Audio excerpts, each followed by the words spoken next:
नमस्कार, आप देख रहे हैं हमारा डिजिटल प्लेटफॉर्म और मैं हूं आपकी अपनी गरिमा। हाजिर हूं एक बार फिर से आपके बीच एक बहुत ही बड़े मुद्दे के साथ। आज जो सवाल हम उठा रहे हैं वो सिर्फ इंदौर का नहीं, ये सवाल है सिस्टम का, ये सवाल है प्रशासन की जवाबदेही का, और ये जो सवाल है वो उस सबसे स्वच्छ शहर के दावे का है जिस पर पूरा देश सालों से तालियां बजा रहा था। लेकिन आज वही इंदौर गंदे पानी की वजह से मौतों का शहर बनता जा रहा है। भागीरथपुरा इंदौर का वही इलाका जहां बीते कुछ दिनों से उल्टी, दस्त और डायरिया ने ऐसा कहर बरपा दिया है कि 6 महीने के मासूम से लेकर के बुजुर्गों तक की जिंदगी की जंग हारते चले जा रहे हैं। घरों में डर का माहौल बन गया है, अस्पतालों में भीड़ है और हर परिवार किसी न किसी बीमारी सदस्य की चिंता में डूबा हुआ है। सरकारी आंकड़े कहते हैं दोस्तों कि अब तक सिर्फ 4 मौतें ही हुई हैं, लेकिन जमीनी हकीकत, अस्पतालों के रिकॉर्ड और स्थानीय लोगों की गवाहें कुछ और ही कहानियां बयां कर रही हैं, जिसके मुताबिक अब तक 13 लोगों की जानें जा चुकी हैं। 1300 से ज्यादा लोग बीमार हैं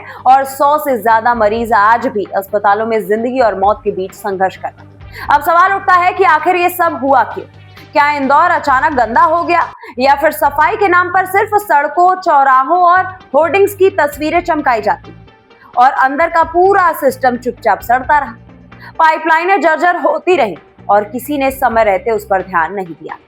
भागीरथपुरा के लोग ये बात साफ कह रहे हैं दोस्तों कि वो महीने से नगर निगम को शिकायत कर रहे थे कि नल के पानी से बदबू आती है, पानी पीने लायक अब नहीं रह गया है और कई बार उसका रंग तो बदल ही जाता है। लेकिन उनकी शिकायत या तो फाइलों में दबा दी गई या फिर उसको टाल दिया गया कि ये कह करके कि सब कुछ ठीक है, और नतीजा जो है वो आज सबके सामने है। इस पूरे मामले में एक स्थानीय डेयरी संचालक का बयान सिस्टम की पोल खोलने के लिए काफी है, जिसने कहा कि दूध गाढ़ा था, इसीलिए उसे नगर निगम के नल कनेक्शन से आने वाले पानी में मिला कर दिया जा रहा था। अब जरा आप सोचिए दोस्तों कि अगर वही पानी दूध में मिलाया जा रहा था तो वही पानी घरों में सीधे पिया भी जा रहा था। यानी सवाल सिर्फ पानी का नहीं है, सवाल है निगरानी का, सवाल है मेंटेनेंस का, और सवाल उठता है उस सिस्टम का जो हर साल स्वच्छता सर्वे में नंबर लाने में तो सबसे आगे रहता है, लेकिन बुनियादी सुविधाओं की अगर हम बात करें तो जांच करने में वो भूल जाते हैं। और अब आते हैं हम उस राजनीतिक चेहरे पर जिनके बयान और वीडियो सोशल मीडिया पर वायरल हो रहे हैं। सवाल पूछे जा रहे हैं और जवाब की जगह वो गोलमोल बातें घुमा रहे हैं। बीजेपी के फोकट वाले घंटा मंत्री जिनके चेहरे पर ना शर्म है ना जवाबदेही, जिनके शहर में लोग गंदा पानी पी करके मर रहे हैं और मंत्री जी कैमरे के सामने सफाई दे रहे हैं।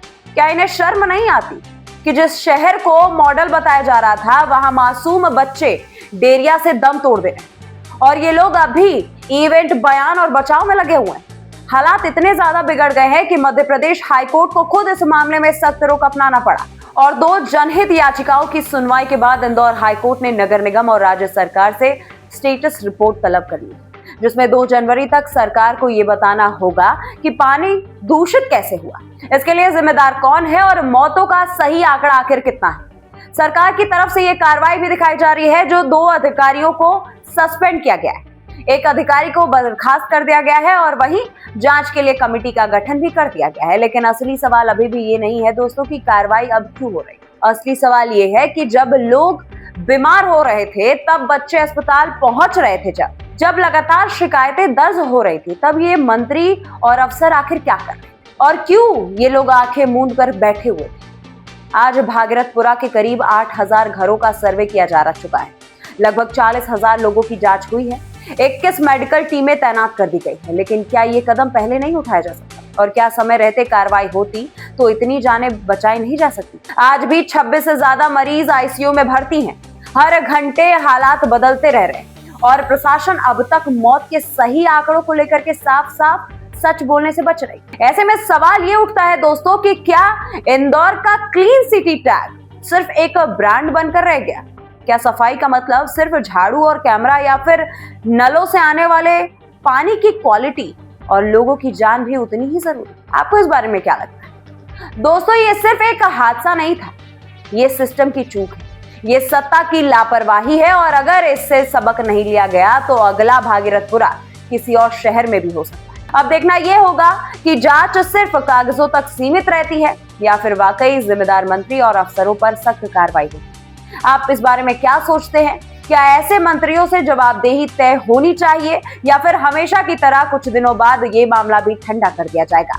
आपको इस बारे में क्या लगता है? आप कमेंट करके जरूर बताइए। मिलती हूं मैं आपसे अगले वीडियो में। फिलहाल तब तक के लिए नमस्कार।